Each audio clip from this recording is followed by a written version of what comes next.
Hey guys, welcome to the next edition of Left Not Liberal. Today I want to talk about the Electoral College, which will be voting here next month. Now, there's been a big debate going on since the presidential election about whether the Electoral College is still a necessary system or whether it should be abolished or reformed. And this is a good debate to be having, and I just want to make my position on this issue very clear. I come from a smaller state and a rural state, that being Kansas, which people often claim is defended by the Electoral College. And frankly, having lived here my whole life, this being my first election, so my first experience voting in it, but having observed this my entire life, I can say that the claims are simply not true. So I just want to go over the main reasons why I am against the Electoral College. First, it doesn't defend rural areas. This is the most common claim you hear from people who support the Electoral College. They say, oh, if we get rid of the Electoral College, people will just campaign in places like New York, and Florida, and Ohio, and Pennsylvania, where there are people living in cities. If they come to Kansas, it'll be just they'll go to Kansas City, maybe Wichita, and then they'll leave. Here's the problem with that. That happens right now.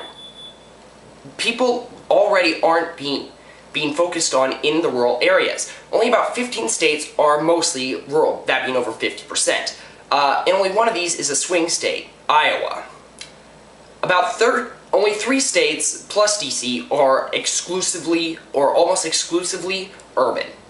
These states are New Jersey, Massachusetts, and Rhode Island. Solid blue states that don't get any attention anyways. If they were, these states still wouldn't get much attention in presidential elections because Republicans knew that they wouldn't be able to really muster much support in these areas. Most states are around 28% rural or less. So states like Ohio, Pennsylvania, Florida, these states are more or less, are mostly urban with a little bit of rural here and there. People aren't really campaigning on the basis of urban or rural. They're campaigning on where there are people and where it will swing with the Electoral College. Candidates aren't campaigning in rural areas in these places anyway.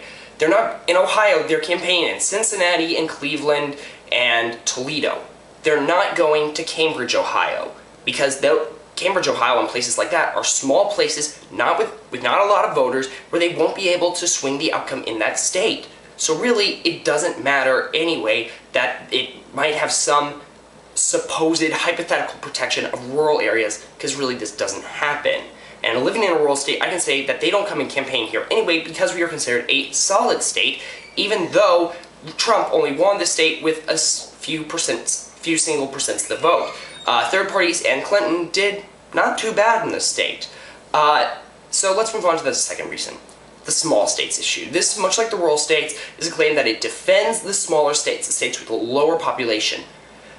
However, the majority of the population lives in states like New York, Ohio, Pennsylvania, Florida, California, that being the most populous, and Texas. Notice the trend here?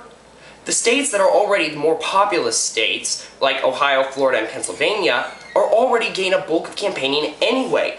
So if we get rid of it, people aren't going to start suddenly campaigning in smaller states with lower population. They're going to go where the people are. States like Kansas aren't going to get much attention anyway, and they don't get much attention now. So saying that it defends small states isn't actually true.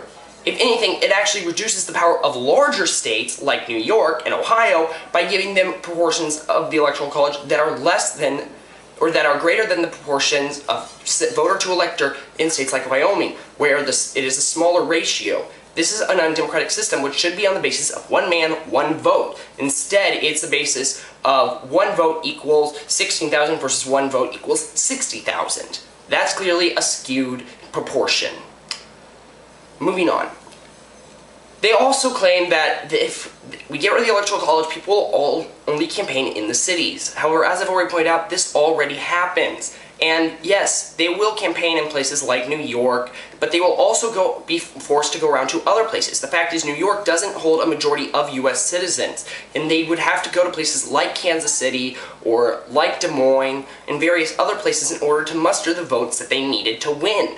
They would still not campaign in every single state, but it would still mean that they would be forced to campaign to a greater number of citizens than who they campaign to right now. And lastly, it's an undemocratic system. Because as we saw in this last election, while Hillary Clinton got 49% of the vote, and that number is only growing, she still is losing. And this is because of the Electoral College. It is made so the states, not the people, decide who's the president. This is an undemocratic system.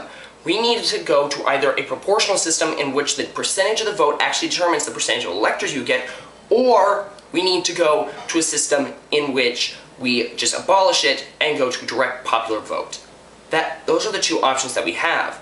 Now, both of these would have added benefits as they would make people have more options and the spoiler effect would be lessened. If anything, the Electoral College amplifies the spoiler effect in the status quo by making it so that if you're in a state like Florida or Ohio and a third party gets a percentage of the vote, that has the potential to really skew the result of the election. But if we went to a popular vote, it would lessen this effect overall as people's votes would be equal across the nation, and so a vote for a third party in a state like Florida or Ohio would not have as much of an impact as it would in a state and anywhere else, like happens in the status quo. It would also make it easier for third parties to win and get a greater percentage of the national vote, as people would lose this fear of spoiling the election because the odds of skewing the vote would be national instead of just localized. This is the major reform that needs to be made. Also, if we did a proportional system, it would make it so that in this election, Gary Johnson would get about 3% of the electoral votes. And this is a good thing. It would also make it so Jill Stein would get about 1% of the electoral votes. That would mean they would have electors. They might not have very many. They might not have about, I haven't done the math on this one, but about 6 or like 6 maybe for Gary Johnson, 1 for Jill Stein, something like that. But it would still be a major improvement on the current system. And this is a great benefit to our democracy. Now, I can see the arguments that will come against me in the comments here, like, oh, but this will just make your vote matter less. But frankly, my vote doesn't matter. I live in a solid state where no one campaigns. This will just make it so that I can vote whoever I want to vote, and I know it will actually matter in the grand scheme of things, rather than it will just be one vote that won't actually matter because all the electoral votes in the state will go to the Republican no matter what. So these are just my reasons for why we should either reform or get rid of the Electoral College.